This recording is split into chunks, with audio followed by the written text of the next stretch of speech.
This movie was originally supposed to be directed by Senkichi Taniguchi, who was the director on the aborted Indonesian co-production, but Taniguchi declined the assignment, and instead, a young director by the name of Ishiro Honda was given the job. Honda was not the first choice for this film, but his life experience really made him ideal for a film with such a strong anti-war and anti-nuclear theme.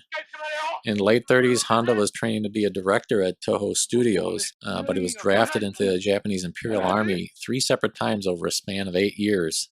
He served as a foot soldier during the Japanese occupation of China, and in 1945 he was taken a prisoner of war for almost a year. And while he was held in captivity, he learned of the atomic bombings and Japan's surrender.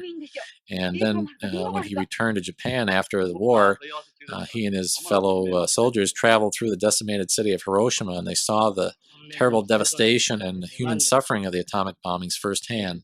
This experience haunted Honda, and he often claimed that it had a major influence on the way he directed Godzilla. To Honda, Godzilla was not so much a metaphor for the bomb, but actually a physical manifestation of it.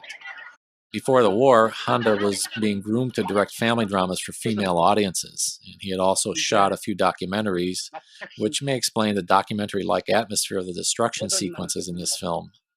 Just before he got the job to direct Godzilla, he made 2 war movies with extensive special effects, so he was already acquainted with another of the film's key players. Shortly before he died, Ishiro Honda said Godzilla was meant as a call for disarmament. Here at the end of the film, why aren't people rejoicing that the monster has been defeated? If this were a Hollywood monster movie, it would probably be ending on a much higher note. The characters are weeping for Serizawa, of course, but something with even deeper implications is on the mind of Dr. Yamane and by extension of director Honda. Dr. Yamane restates the film's message in unambiguous words here. If we keep on conducting nuclear tests, another Godzilla may appear.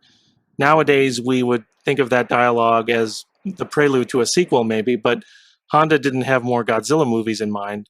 He wasn't naive enough to believe his movie could change the world, but he certainly was trying to make a political statement.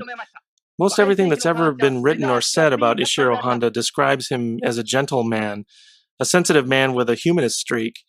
He was drafted into the military and served his country during the war, but in watching this film, you can draw the conclusion that Honda's wartime experience made him very pessimistic.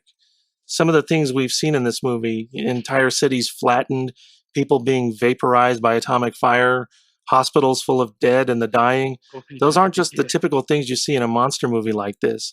Those are not so very subtle reflections of what happens when a country like Japan travels headlong down the wrong path.